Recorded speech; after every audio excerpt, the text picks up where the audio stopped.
Good morning, everyone. How are you? Good. How are you? Good. My name is Sarah. Today we'll be discussing the topic of the SPCA. The SPCA stands for the American Society for the Prevention of Cruelty to Animals. A little bit of history. The SPCA was founded in 1866 by Henry Bergh, and this is right here. His mission statement for the SPCA was to provide the effective means for the prevention of cruelty to animals throughout the United States. And did you know that 2.5 million animals brought to the SPCA are euthanized every year? The SPCA does not support the euthanization of animals. And this is just a little picture of showing you how many animals are euthanized each year, what animals do get to go to back to their homes or go and find new homes or a temporary adopter. The SPCA doesn't support the euthanization of animals, which meaning that the managing of the pet overpopulation comes down a little bit more. Every effect should be made in the place appropriate animals and safe responsibles for their homes. Euthanasia should be reported to only the SPCA or maybe to the police for people who are abusing their animals. Approximately 7.6 million animals enter the shelter national worldwide, and about 3.9 million dogs and 3.4 million cats are brought to the shelters each year. 2.7 million animals are then euthanized each year. 1.2 million dogs and 1.4 million cats. Approximately 2.7 million shelter animals are adopted each year, so they get to find new homes or go back to their original homes. Was saying that the SPCA is in need of volunteers. Volunteering can be an emotional toll for some people. They do struggle with an emotional aspect of volunteering, getting to see the animals in the controlled environment. Volunteers feel emotionally burned out and don't really want to, volunteer anymore or quit their duties as being a volunteer. The SPCA for years has been working on animal cruelty to stop it, and they see many animals that are suffering each year. Since the year 2000, the SPCA has been fighting a case at the Ringling Brothers Circus. It was for their mistreated elephants. They currently have 45 elephants that are in the circus now.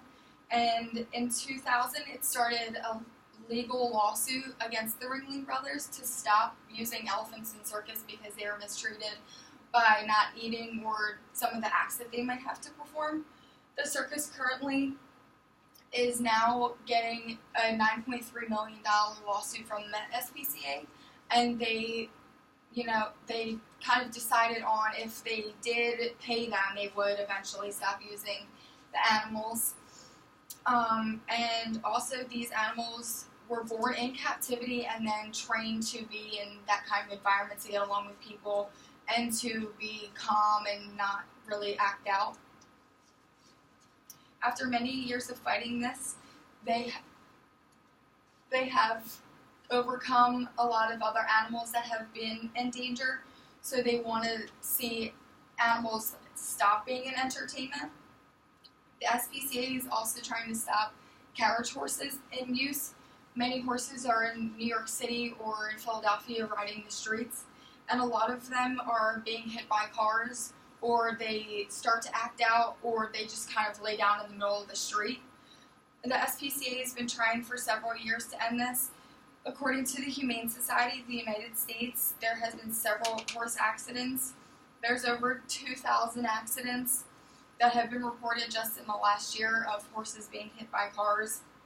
Carriage horses often do live in very humane conditions.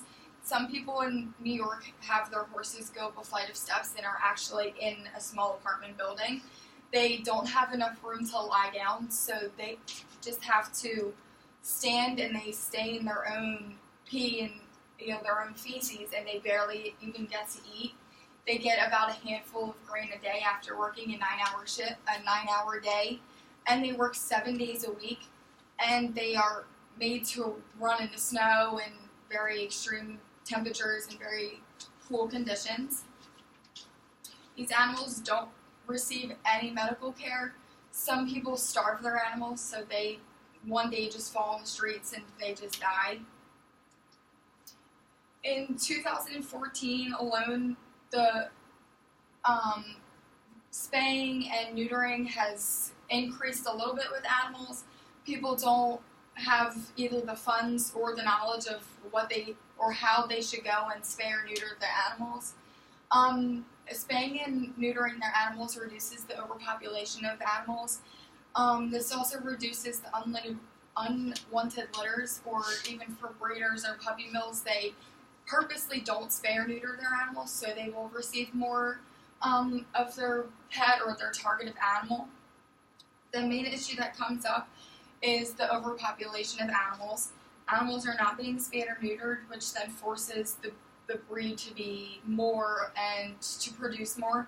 So a lot of them are abandoned on their streets or not being properly taken care of, so then they wind up being euthanized in shelters because nobody wants to adopt them. Also, animals today don't receive the proper care and shots that they may need also, just because the owners might be lazy or don't have the funds. So according to the Humane Alliance, this training program then provides a high quality, high volume, reduced post cost to spay and neuter the animals in the United States. This provides a life-saving program at the local level of like veterinarians or clinics at the Tractor Supply. They have a couple of times a month, so you can go and get the proper care for your animals that you might need. So getting your animals spayed and neutered can also keep down the number of animals being euthanized each year. The overpopulation of animals can be controlled. And the SPCA needs your help to make a difference. Thank you for listening. Was this still recording? Yeah, it still is. Well, we can edit.